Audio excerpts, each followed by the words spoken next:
Ya, berjumpa kembali bersama saya Pendeta Novita Rismayanti Pesireron. Pada episode ini kita akan mencoba untuk melanjutkan masih di pengantar untuk bisa memahami 4 Injil yang kedepannya juga akan kita kenal kembali, kita baca ulang kembali. Dalam episode yang lalu kita sampai kepada sumber dari masing-masing Injil. Bisa sumbernya sama, bisa sumber sendiri.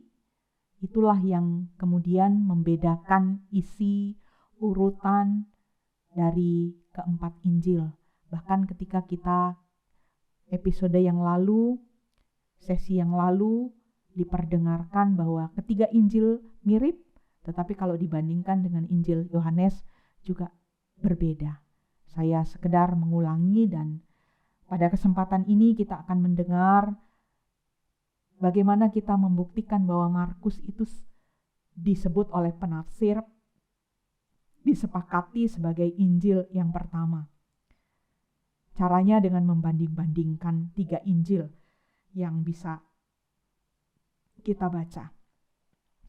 Contoh, kita langsung ke contoh, yaitu kisah penyembuhan orang kusta. Itu ada dalam Injil Markus, ada dalam Injil Matius, ada juga dalam Injil Lukas. Kita coba membaca dulu. Saya memberikan kesempatan pendengar terkasih atau nanti kita membacanya karena cukup panjang, dari Markus 1 ayat 40 sampai 45. Apa yang bisa kita baca di sana tentang kisah penyembuhan orang kusta? Dalam Injil Markus itu hanya disebut orang yang sakit kusta. Masih murni, belum ada tambahan, hanya disebut sakit kusta.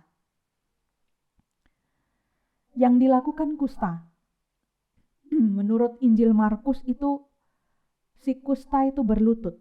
Kalau pendengar membaca secara teliti, yang disebutkan hanya sakit kusta, yang dilakukan oleh si kusta itu berlutut.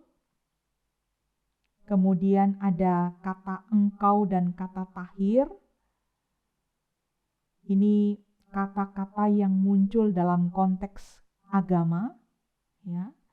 Kemudian ada kalimat tergerak oleh belas kasihan.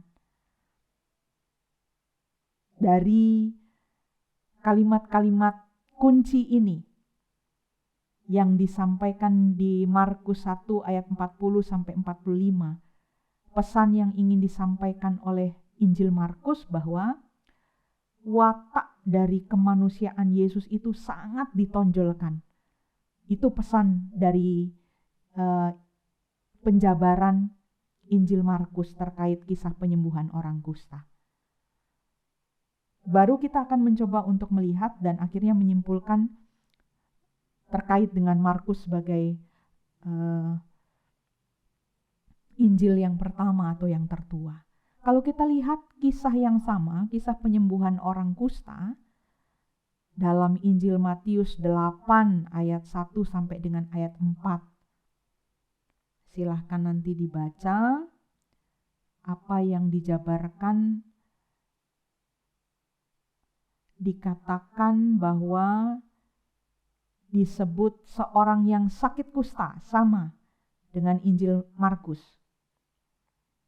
Kemudian yang dilakukan sekarang oleh si kusta, kalau dalam Injil Markus disebut si kusta itu berlutut, dalam Injil Matius disebut si kusta itu sujud menyembah. Ya, kata tahir dalam kaitan konteks agama Yahudi, bahwa lingkungan Injil Matius itu adalah lingkungan orang Yahudi yang kuat soal aturan bersih dan najis. Maka Matius menggunakan kata tahir. Ya. Tetapi dalam Injil Matius tidak dikisahkan soal belas kasihan, seperti yang disampaikan dalam Injil Markus, bahwa Yesus tergerak oleh belas kasihan. Tidak ada dalam Injil Matius. Tetapi kalimat yang muncul, lenyaplah penyakit kusta. Artinya, penyakit kusta itu dikaitkan dengan ilmu kesehatan biasa. Ya, bahwa ada orang yang mengalami sakit kusta, kemudian sembuh, seperti itu. Lenyaplah penyakit kusta. Apa yang ingin disampaikan pesannya oleh penulis Injil Matius yang bisa kita dengarkan? Sangat kuat sekali Injil Matius untuk menunjukkan rangkaian sebuah liturgi, ya, bahwa sujud menyembah itu kan sebuah pengkalimatan yang biasa dilakukan dalam sebuah liturgi ibadah, sujud menyembah. Dan itu memang sering kali digunakan dalam Injil Matius, kata sujud menyembah. Nah, yang ingin ditonjolkan adalah muatan liturgi dalam kisah penyembuhan orang kusta itu kental. Dan itu yang ditonjolkan oleh Injil Matius. Sekarang bagaimana kita mendengar dan membaca Injil Lukas? Tadi Markus 1 ayat 40 sampai 45.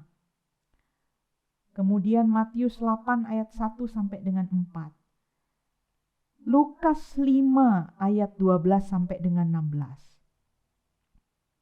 Ayat 15. Ini yang berbeda dari Markus dan Matius. Muncul kata penuh kusta. Apa yang bisa tersampaikan? Dalam tafsiran, Bapak Ibu yang terkasih, kita memahami bersama bahwa penulis Lukas itu adalah seorang tabib. Seorang tabib pasti tahu soal sakit penyakit. Dalam hal ini penyakit kusta. Apakah penyakit kusta itu penyakit kusta biasa atau orang yang memang sungguh sakit kusta dengan berbagai macam bentuknya? Ini yang juga mau diperdengarkan melalui tulisan Lukas. Sebagai seorang tabib, dia memunculkan kata penuh kusta. Artinya ya benar-benar orang itu adalah orang yang sakit kusta, bukan sakit kusta yang biasa, tapi sakit kusta. Lukas menambah berarti apa yang ditulis dalam teks asli Markus. Yang disebut di Markus tadi hanya orang yang sakit kusta. Dalam hal ini Lukas sebagai penulis menambah teks dari teks asli Markus sebagai sumbernya. Apa yang mau disampaikan? Kenapa Lukas dalam hal ini sebagai penulis menambah? Pesan khususnya adalah soal efek kesembuhannya tentu saja. Pendengar terkasih, kalau orang penuh kusta akan sangat memiliki dampak atau efek yang lebih kuat ketika Yesus menyembuhkannya. Yang ingin disampaikan disinilah bahwa Yesus benar-benar punya kuasa. Yesus benar-benar adalah tokoh yang ditampilkan sebagai tokoh yang sangat hebat oleh Injil Lukas untuk menyembuhkan orang yang penuh dengan kusta. Bukan hanya orang yang berpenyakit kusta biasa. Jadi efek yang lebih kuat yang ditampilkan oleh Lukas dalam pembacaan kisah penyembuhan orang kusta. Dan di ayat 12 muncul kata tersungkurlah. Ini beda dengan Matius yang memunculkan kata sujud menyembah. Kemudian di Markus memunculkan kata berlutut. Soal tersungkurlah ini beda sekali. Artinya di sini Lukas merumuskan ulang apa yang disebut oleh Markus berlutut, apa yang disebut oleh Matius sujud menyembah, dirumuskan ulang supaya mujizat yang dibuat oleh Tuhan Yesus saat itu kepada orang yang penuh kusta itu, mujizat itu semakin kuat. Penyembuhan yang dilakukan oleh Tuhan Yesus itu dampaknya makin kuat. Itu yang coba disampaikan oleh Lukas sebagai penulis. Lukas tidak memakai kata tahir.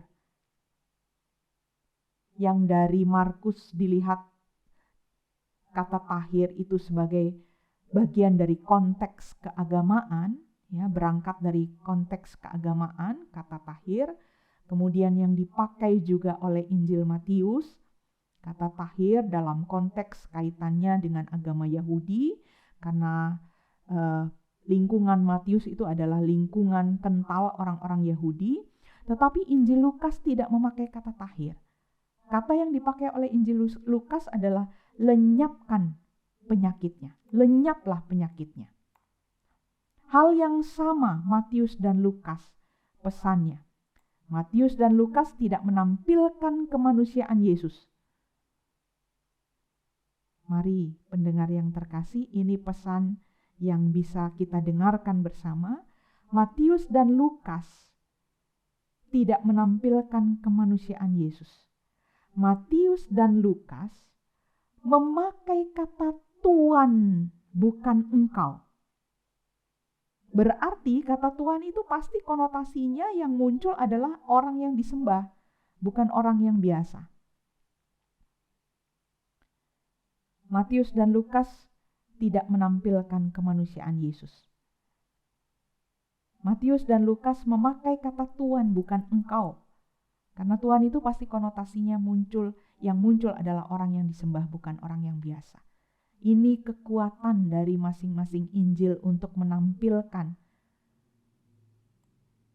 bahwa pada akhirnya tersimpul Injil Markus, Injil yang paling sederhana, yang kemudian ditiru oleh atau dipakai sebagai bahan oleh Matius, tetapi kemudian oleh Lukas ditambahi kekuatannya, ditambahi pesan yang ingin tersampaikan. Ya. Markus 1 ayat 43 sampai 44. Akhir dari penyembuhan orang kusta dalam 3 Injil. Masih kita mau melihat kesimpulan dari para penafsir yang menyepakati bahwa Injil Markus Injil yang tertua dari akhir penyembuhan orang kusta. Di Markus 1 ayat 43-44 saya bacakan. Segera ia menyuruh orang itu pergi dengan peringatan keras. Ingatlah, janganlah engkau memberitahukan apa-apa tentang hal ini kepada siapapun. Tetapi pergilah, perlihatkanlah dirimu kepada imam, dan persembahkanlah untuk pentahiranmu persembahan yang diperintahkan oleh Musa sebagai bukti bagi mereka. Muncul peringatan keras dalam Injil Markus. Jangan beritahu siapa-siapa, perlihatkan dirimu pada imam. Tapi apa yang terjadi? Di ayat 45, Markus 1, saya bacakan, Ibu Bapak, pendengar terkasih. Tetapi orang itu pergi memberitakan peristiwa itu dan menyebarkannya kemana-mana. Sehingga Yesus tidak dapat lagi terang-terangan masuk ke dalam kota. Ia tinggal di luar di tempat-tempat yang sepi. Namun orang terus juga datang kepadanya dari segala penjuru. Si kusta yang sembuh itu tidak taat pada larangan keras. Jangan beritahu siapa-siapa, malah dia menyebarkan kemana-mana. Ya, dia menyebarkan kepada orang banyak apa yang terjadi. Dan tentu saja hal ini berakibat tidak bagus, secara khusus bagi Yesus. Kenapa? Karena akhirnya disampaikan di sana tidak bisa secara langsung itu masuk kota dan tinggal di tempat-tempat sunyi. Itu kan berarti sesuatu yang sangat membahayakan bagi Yesus ketika dia ditampilkan, disiarkan tentang segala sesuatu, padahal di banyak sisi nanti kita akan melihat orang-orang, kelompok-kelompok yang sangat kontra dengan Tuhan Yesus. Itu dalam Injil Markus tentang kisah akhir dari penyembuhan orang yang kena kusta. Sekarang dalam Injil Matius di pasal 8 ayatnya yang keempat. Pasal 8 Injil Matius ayat yang keempat.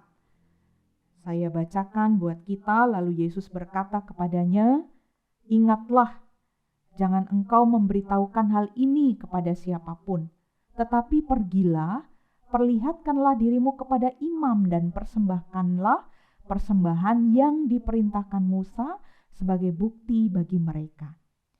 Kisah dalam Injil Matius itu berhenti pada Yesus melarang untuk memberitahukan kepada siapapun, hanya kepada imam saja.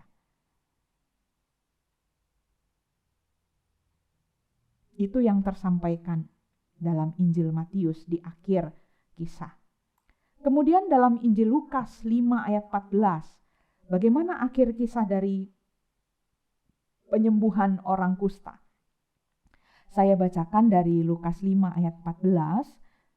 Yesus melarang orang itu memberitahukannya kepada siapapun juga dan berkata, "Pergilah, perlihatkanlah dirimu kepada imam dan persembahkanlah untuk pentahiranmu persembahan seperti yang diperintahkan Musa sebagai bukti bagi mereka." Lukas berbeda. Melarang tetapi tidak ada kata keras. Artinya ada rumusan yang berbeda di sini. Bahkan kalau kita baca di ayat selanjutnya, Lukas 5 ayat 15, tetapi kabar tentang Yesus makin jauh tersiar. Dan datanglah orang banyak berbondong-bondong kepadanya untuk mendengar dia dan untuk disembuhkan dari penyakit mereka.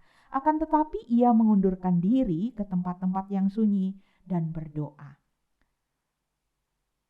Kabar kesembuhan si kusta itu tersiar. Berarti kan kita memunculkan pertanyaan ini. Siapa yang menyiarkan? Kalau dikaitkan pada kesepakatan para penafsir bahwa Injil Markus itu disebut Injil yang paling tua atau yang pertama. Dalam Injil Markus tersiar orang kusta yang sembuh yang menyiarkan. Injil Lukas tidak tahu yang menyiarkan. Setelah itu Yesus undur diri dan berdoa. Pesan Lukas apa? Yesus sering ditampilkan sebagai pribadi yang berdoa. Itu pesan Lukas. Saat-saat penting pasti Yesus dibaca dalam kitab Injil Lukas itu berdoa. Waktu Yesus dibaptis berdoa. Pada saat di Taman Getsemani sebelum ditangkap berdoa. Dari semua ini, dari pengantar sesi yang kedua ini, maka pada akhirnya kesimpulan kita mengerucut yang bisa diperdengarkan bagi pendengar terkasih jika membaca teks yang berbeda dari 4 Injil, maka kita semua harus mengatakan bahwa semuanya benar. Jika dipahami demi keselamatan yang diwartakan melalui karya Yesus, itu harus bermuara pada kesimpulan semua benar. Jadi pada saat nanti kita melihat perbedaan-perbedaan itu, kemiripan-kemiripan, kalau nanti kita membaca dari setiap Injil, maka kita tidak akan mempertanyakan lagi siapa yang benar. Ya, karena semuanya benar. Kalau sekali lagi kita memahaminya demi keselamatan dari apa yang dilakukan melalui karya Yesus. Semua yang berbeda yang ditampilkan oleh penulis 4 Injil semua benar. 3 Injil mirip tetapi juga berbeda. 3 Injil berbeda juga dengan apa yang disampaikan Injil Yohanes, Injil keempat. Dan dalam pengantar bagian terakhir ini yang ingin saya sampaikan adalah, pendengar terkasih, ini adalah pengetahuan. Ini adalah tataran pengetahuan. Agar nantinya ketika kita masuk dalam Injil Matius, Markus, Yohanes, Lukas dan Yohanes, kita dapat menjelaskan tentang Injil itu sendiri. Saat ini kita akan masuk dalam pengantar Injil Markus. Ketika kita mulai berbicara tentang Injil Markus, kita akan fokus dalam Injil Markus. Dan saya tetap akan menyatakan saya tidak akan menggunakan referensi yang lain atau buku-buku yang lain, kecuali kita akan membaca dari kitab suci itu sendiri. Kita akan membacanya, kita akan memaknainya, dan kita akan mengenalnya. Kalau dalam pengantar Injil Markus yang bisa tersampaikan bagi pendengar terkasih bahwa Injil Markus itu mulai abad 19.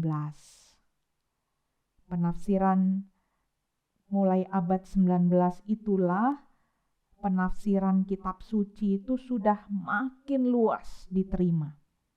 Sudah banyak penelitian-penelitian yang akhirnya memang kembali menyimpulkan bahwa Injil Markus itu Injil pertama. Bahkan ada julukan atau nama lain. Injil Markus itu biasa disebut sebagai Injil yang lugu, yang masih sangat sederhana. Pesan Injil Markus itu apa? Yang bisa menjiwai seluruh bagian dari Injil Markus itu sendiri. Dari pasal 1 sampai dengan pasal yang ke-16.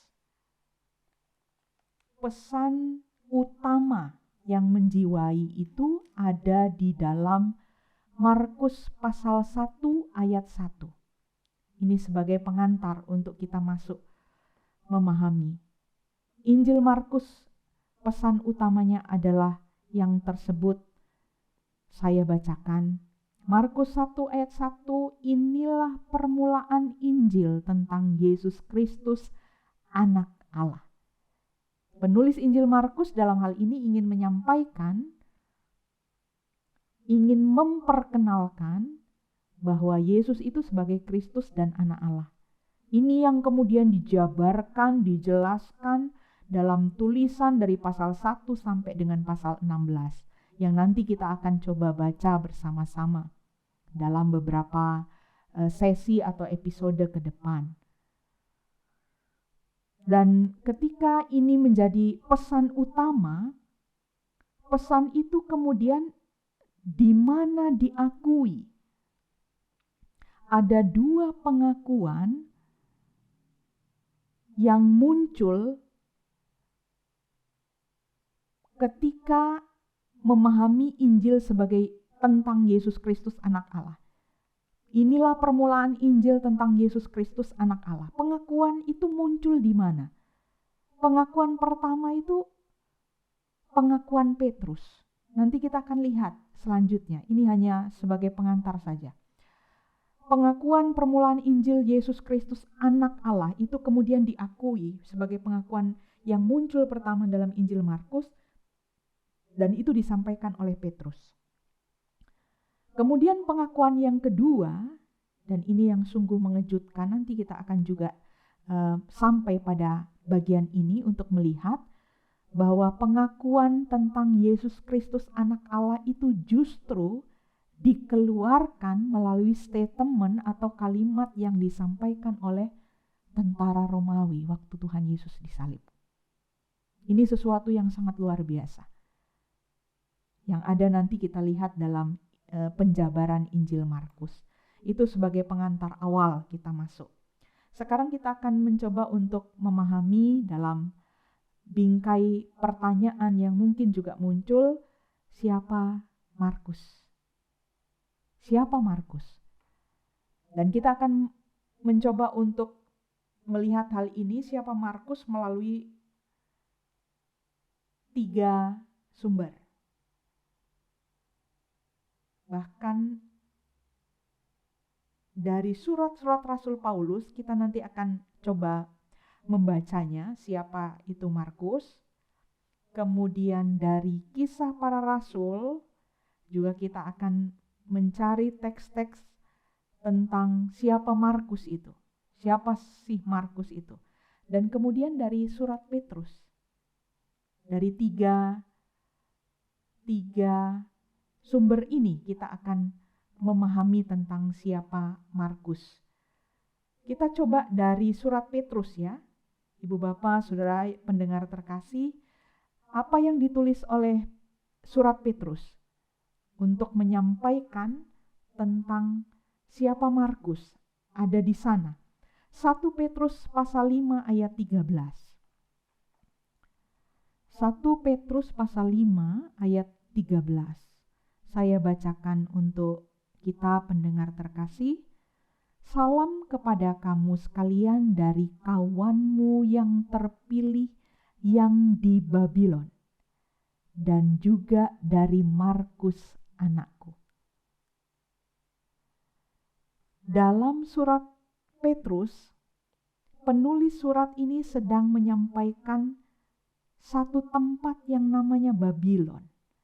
Ini sebuah makna kiasan bahwa yang ingin digambarkan oleh penulis, Babylon itu adalah gambaran situasi tempat pembuangan atau bisa jadi sebuah penjara.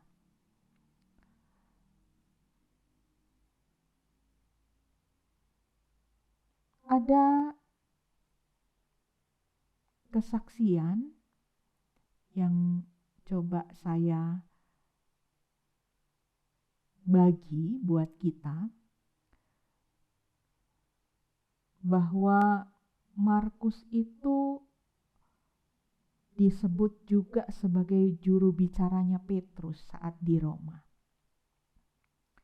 Dan kemudian Markus itu diminta oleh orang banyak untuk menulis apa yang disampaikan oleh Petrus. Ini sebuah kesaksian yang pernah terbaca begitu. Artinya nama Markus itu tersebut dalam surat Petrus, itu yang bisa kita dapatkan. Kemudian dalam surat Rasul Paulus kita akan lihat, kita akan baca siapa Markus dalam surat-surat Paulus.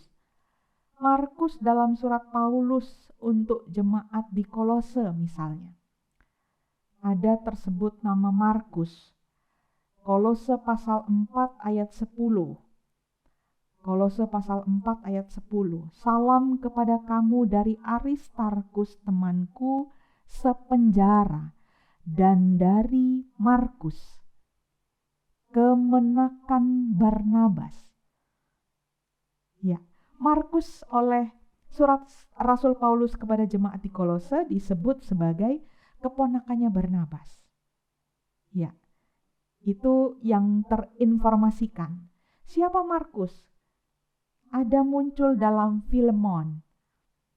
Surat terpendek ini memunculkan di ayat yang ke-24 tersebut, dan dari Markus, Aristarkus, Demas dan Lukas, teman-teman sekerjaku. Yang tersampaikan bahwa siapa Markus? Markus itu disebut sebagai teman sekerjanya Paulus.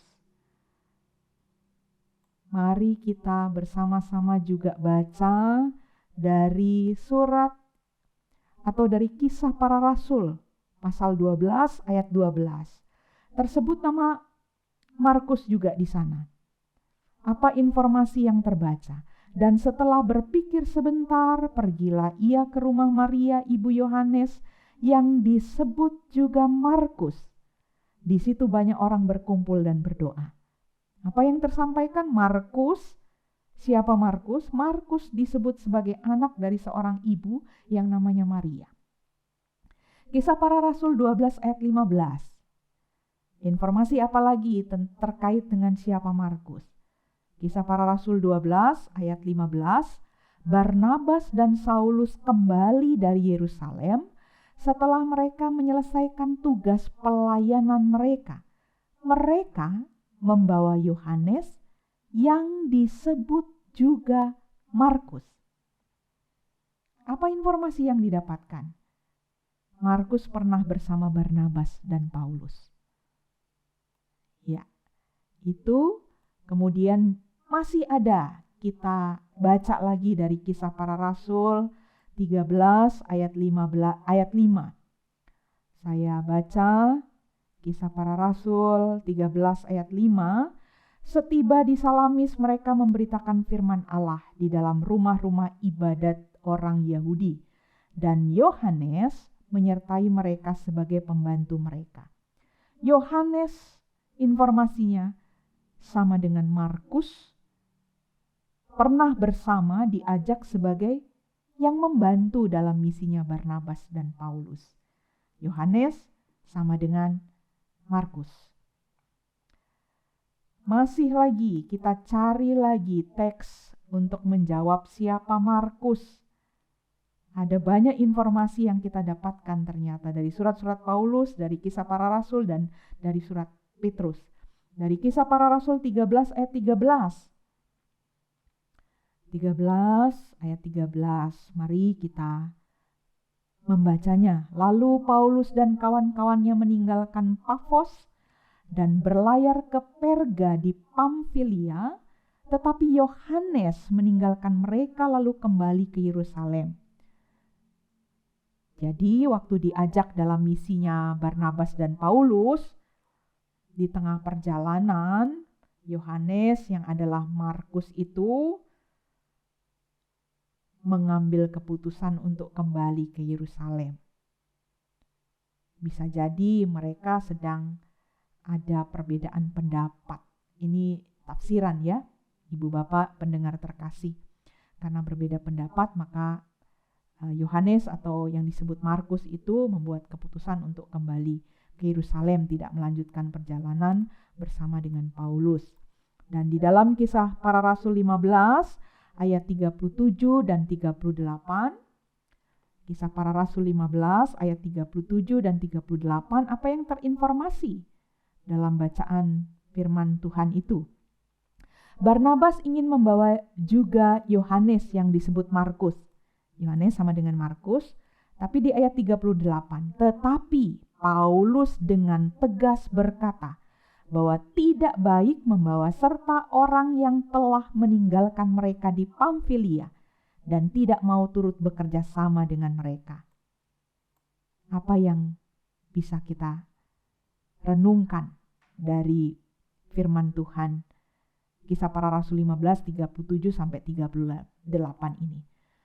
Dalam sejarahnya setelah sidang di Yerusalem, kemudian dalam sidang itu diputuskan persoalan teologi itu selesai. Soal sunat dan tidak bersunat, orang Yahudi dan non-Yahudi. Maka setelah selesai, Barnabas itu mulai mundur dari perannya. Dan peran kemudian diganti oleh Paulus. Dan kisah perselisihan Paulus dengan Barnabas itu juga terjadi di pasal 15 ayat 35 sampai 41. Kenapa terjadi perselisihan Paulus dan Barnabas dalam perjalanan misi mereka setelah sidang di Yerusalem? Karena Paulus tidak mau Paulus ajak Barnabas untuk mengunjungi jemaat-jemaat yang sudah didirikannya di ayat 36. Tetapi kemudian Barnabas meminta kepada Paulus untuk membawa keponakannya. Dan itu bisa dilihat dari Injil Markus 15 ayat 37. Dan keponakannya Markus di Kisah Para Rasul pasal 15 ayat 37, Barnabas ingin mengajak membawa keponakannya yaitu Markus untuk ikut serta. Tetapi kemudian Paulus dengan tegas menolak. Karena Paulus masih ingat sekali bahwa Markus itu pernah meninggalkan pekerjaan di Pamfilia dan balik ke Yerusalem. Jadi Paulus artinya di sini berselisih dengan Barnabas karena Paulus juga dalam hal ini belum bisa memaafkan Markus gitu. Karenanya Paulus dan Barnabas kemudian berpisah. Paulus dalam misinya kemudian membawa Silas, ya, sedangkan Barnabas membawa Markus kembali ke Siprus. Itu kalau kita lihat dalam bacaan Kisah Para Rasul. Dan dapat disimpulkan kalau kita bertanya siapa Markus, Markus itu disebut juga Yohanes. Markus itu pribadi yang pernah bersama-sama dengan dua rasul besar, yaitu Petrus dan Paulus. Ini kita simpulkan dari surat-surat Rasul Paulus, dari Kisah Para Rasul, dari surat Petrus, kita dapat kesimpulan untuk mengetahui siapa Markus itu. Markus adalah Yohanes, dia pribadi yang pernah bersama dengan tokoh besar seperti Petrus dan Paulus.